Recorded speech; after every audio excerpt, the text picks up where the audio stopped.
Welcome to Farm to Coast, a podcast celebrating the people, passion, and pulse of California's Central Coast. I'm your host, Lori, and today we're kicking things off with the creator of the series, author, realtor, and storyteller, Phil D. May. Phil's journey, his writing, and his love for the coastline are the heartbeat behind this new program. Phil, welcome to your own show. Thank you, Lori. Thanks for having me. Super excited. Phil, for listeners hearing your voice for the first time, can you share a little bit about your journey from the Central Valley to the Central Coast and what ultimately brought you here? Yeah, sure. Thanks for having me, and super excited for the series. I grew up in Turlock, Central Valley, and went up through the ranks there in the formative years in the 70s, and graduated Turlock High School in 1984. Went to Oregon State University and then on to the Navy. Right out of the Navy, joined family business, and around early 30s decided to get in to be a stockbroker. And I just completed a 23-year career in private wealth and retired a couple years ago and decided to get into real estate. And what got me here to the coast is my in-laws, resident Tiberia Azevedo. They started coming here in the mid-90s, tried to escape the triple digits in the Central Valley. And when they came over here, they stayed at the Twin Dolphins, and eventually in the 1999 they bought a place here in Morro Bay. And so we've been coming here for about 25 years and enjoying family vacations, got a lot of great memories here. So that's kind of how it all started, Lori. Wow, that's great. So you've gone from a Navy veteran to a private wealth manager, you said, to author, to real estate advisor. How do all those experiences shape the work you're doing now on the Central Coast? Yeah, so I think as you grow older, you become more observant of things, more appreciative of a lot of family, places you live, kind of a lifestyle really. And I got to a point where I just really burnt out and loved my clients, but I just decided that I was going to hang up that career and just decided to jump into a lifestyle change, and that's kind of how it all started, and here I am. Wow, amazing. And so you've written some books. You've written The Forgotten Chef, Blades and Battles, and now Farm to Coast. How has writing influenced your perspective on the lifestyle here in the community and helping people transition into that new chapter? Yeah, so the backstory on writing is I was probably the worst student in my English class all 4 years. I took advanced English, not sure how I got into the advanced, but anyways, my senior year, my English teacher, her name is Mildred Dillman, very eccentric lady, and she basically put the screws to me pretty hard and really forced me to become good at English and grammar and spelling and literature and all those things I really didn't want to do. And so fast forward over the years, I always thought there was a book inside of me. I love cooking. It's something I've done for 30 years, and I decided to write a book. And I felt there was a lot of the younger generation was being left behind in their cooking journey. So I started thinking about writing a book called The Forgotten Chef. And so kind of parallels my journey, a lot of anecdotal stories in this book. And so right after I retired, I wrote that book in 2023, and it was published in December 2023. So that was my first foray into getting my first published book on Amazon, and have a couple more I'm working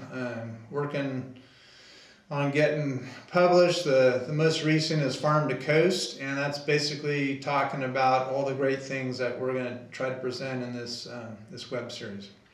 Amazing. Was there a specific moment, maybe a memory, walk on the beach, conversation, when you realized, I really want to help other people discover this place too? Yeah, that's a great question, and the answer is yes. It's about a quarter mile behind me, the Cayucas Pier, a 940-foot pier. I remember the morning, it was a Monday morning. We were living here in Cayucas when we first got here a year ago, and I decided to take my bike out on the pier, and I actually can't ride your bike on the pier. I had to walk my bike. But I went out the end of the pier and I took a look back at Cayucas and all the waves hitting the shore, and I was thinking about my commutes to from Turlock to Modesto for a couple decades, and I said, this is not a bad idea to be on the coast here. So it was kind of that serene morning, beautiful sunny day. Sun was just coming out, and so that was my aha moment.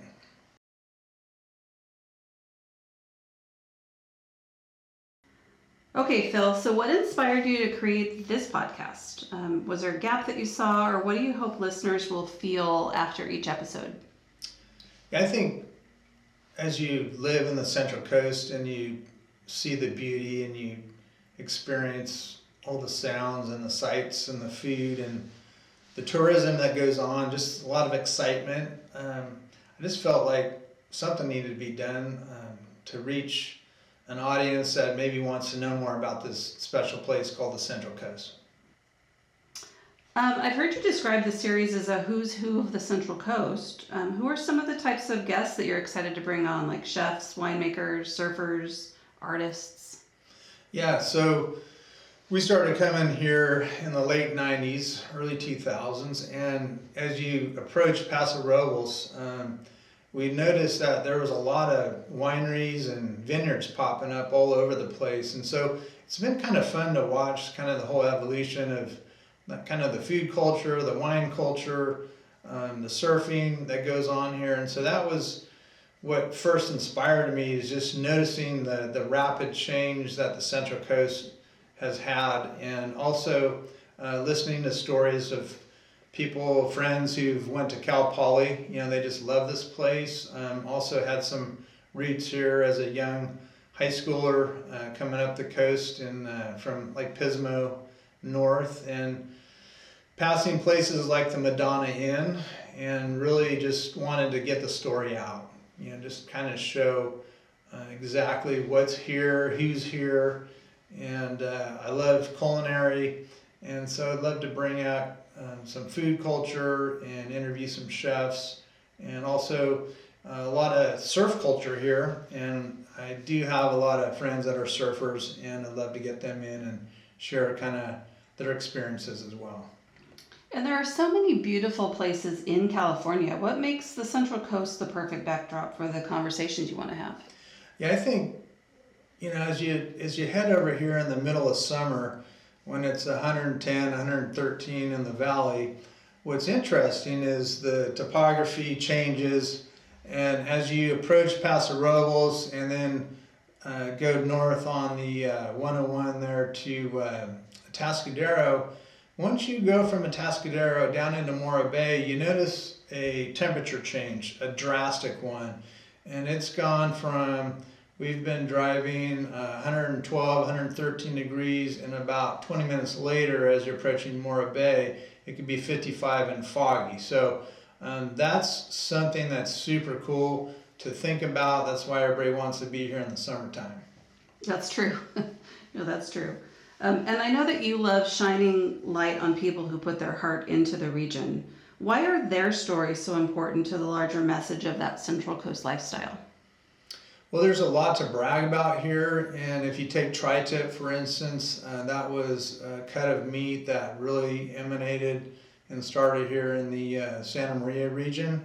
And tri-tip, just for the record, wasn't often as prevalent as it is today. Like, for instance, when I first started cooking in the early 90s, in Virginia, I was stationed in Virginia Beach, or out of Norfolk, Virginia, but I had a place in Virginia Beach. But just up the road, I go to the supermarket looking for tri-tip, and the butcher looked at me like I was from Mars. He had no idea what tri-tip was all about. So that's a really cool story. We're going to do some nice interviews on tri-tip and red oak and smoking and grilling, and a lot of the ranchers that first pioneered this area, they used a certain type of seasoning they call the Santa Maria seasoning, And so those are all some stories that we'd love to bring out, just to make sure nothing gets left behind. Why do you think now is the right moment to launch a series that showcases coastal living, personal reinvention, community storytelling, and the like? Well, I think everybody that I talk to here says they'd love to live on the coast. And almost 80 or 90% of the folks say, maybe one day I might look at doing that. So I think right now is a great time to look at that as interest rates come down, or at least forecasted to come down in the future, the next year or two. I think buying property here on the coast, while it's not inexpensive, I think there are some compelling reasons why you'd want to move here, on a number of reasons, and that's really what this podcast is all about, is to really give the reader, give the person who's considering a lifestyle change, a reason to come out here.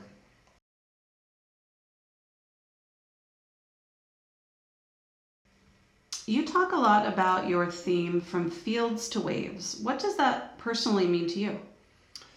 Well, like I said in the last segment, there's a lot of folks that come here from the Central Valley, and the Central Valley, for the record, feeds about 2/3 of the world with our produce and our crops and everything that grows, grains, dairy, you name it.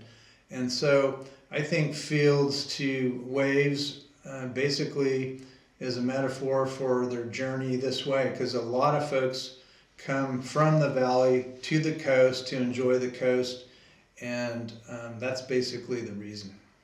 So for those that might be listening from Bakersfield, Fresno, or anywhere inland, what lifestyle differences do people instantly feel when they step onto the Central Coast? Well, I think the first thing I notice is the pace slows way down, right? So I'm a fairly impatient person, so I have to force myself to really slow things down. The days seem to go by slower, and you just have to slow things down. So it's a slower pace of life. It's a lifestyle change that you really have to get used to, but it's basically, like I talk in my book, this new book coming out, Farm to Coast, is basically, it's a lifestyle change, and it's a rhythm. You got to find a new rhythm, and instead of just going from point A to point B as fast as you can, you just need to learn to slow things down a little. And speaking of that, things like the weather, food culture, nature, pace, those things that people often underestimate until they experience them. Can you talk a little bit more about that? Sure. I mean, if you take farmers markets, I think that's a great example of a different lifestyle, different pace, different rhythm. Farmers markets are all over this place. From growers come from the valley, they come from local areas here. And if you take, for instance, the farmers market, that's probably the most notable market during the week is Thursday nights in San Luis Obispo.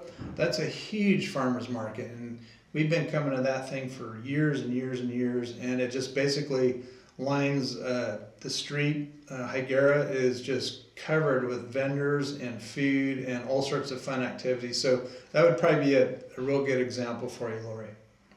And if someone was considering, visiting, investing, or even moving here, what would you say are maybe some of the top reasons along the Central Coast that would be worth a second look?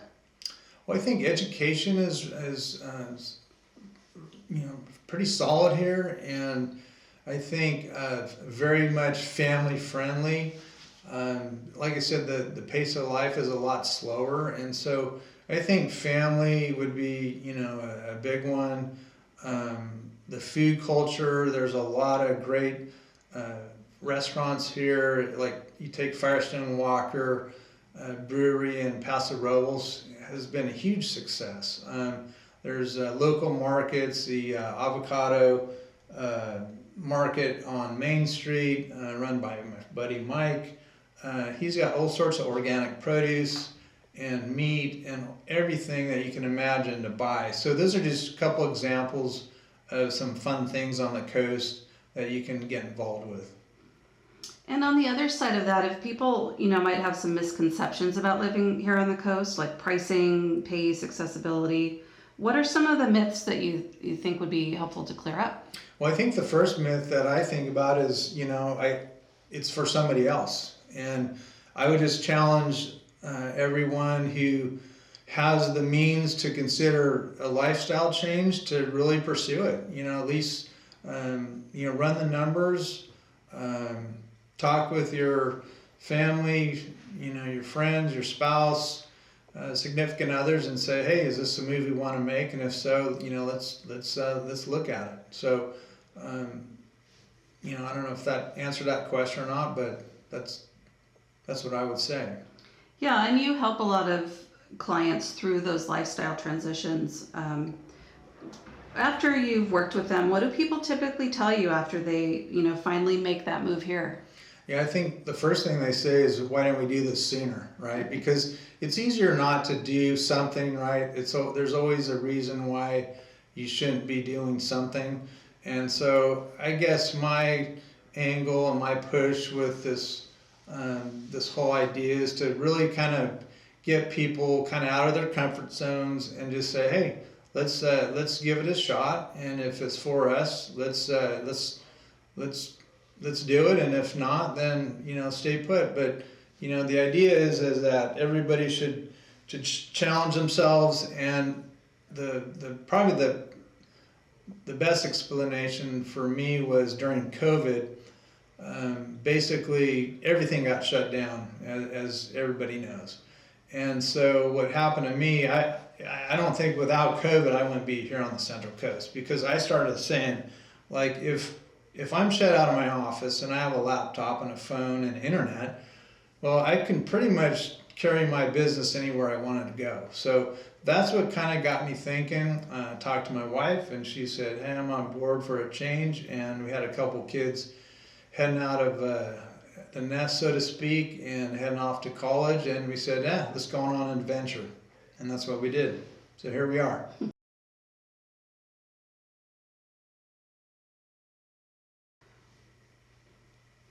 As we begin this new series, what kinds of stories or themes are you most excited to explore with your upcoming guests? Well, I really want to highlight kind of the movers and shakers, like I said earlier, in this area. I spoke to a gentleman here, and he's in his late 60s, maybe early 70s, and he was telling me a story. He's a surfer, and he's also in printing business here. And he was telling me a story. In Montana, the Ora has an area of surfing called Hazards. And Hazards, he almost lost his life at Hazards. So I'd like to bring on people like that, tell you a little bit about the story. He's an epic guy, epic surfer. There's a huge surf culture here. There's a lot of things that I'm super excited about. I'd love to bring on some chefs, talk about their culinary background, some of the food culture here. Love to talk with artists. I'm going to bring some artists on, and then also finish with anything else that's super important for the viewers. And if listeners want to follow your journey, like your writing and your real estate work, the Farm to Coast series, what's the best way for them to stay connected? Sure. Well, Laura, you're building out a landing page on our website, the CCRE Properties, and I think that's probably a great place to start. We're going to have all our web series on the website, so they can link and find show notes for every episode. And then also we'll have a kind of a pre-order going on for my Farm to Coast book that's coming out. And that book is really written for those who live in the valley. Maybe it could be the Central Valley, it could be Silicon Valley, it could be the Palisades, because you lost your home in the Palisades. Some of those things are going to be brought out in this book, and basically challenging people to explore maybe some options, and it just kind of walks them through that process. And what's the message that you hope someone takes away from this first episode, especially anyone who's dreaming about, that big lifestyle change? Well, I think, one is to really identify with somebody who's kind of going through that same transition, and that would be myself. To know a little bit about my story, and hopefully I could bring on some new viewers that they could tell their story. And also I'd love to have some people who have already made that journey themselves, and get them in on the program telling their story. So I love telling stories, and really kind of, it's not going to be about me. It's really, I want it to be more about the people that are here and their story. Great. And okay, so one last question, Phil. Why should people tune in each week? Well, each week we're going to have exciting different programs. So after each episode, we're going to try to run like a 20 to 25 minute video of basically conversation between me and somebody else, and bring our guests in the studio and basically interview them, have some learn some things about them, and learn some things about their story, and hopefully those stories will entice people to give the Central Coast a second look, and would love to see more people try to make their way out here. Well, Phil, this sounds so exciting, and I thank you for sharing your story and your vision. And to our listeners, welcome to Farm to Coast. This is just the beginning, so stay tuned as we're going to be talking with some of the Central Coast's most inspiring voices and uncover what makes this place truly extraordinary. I'm Lori, and thanks for listening. Thanks, Lori.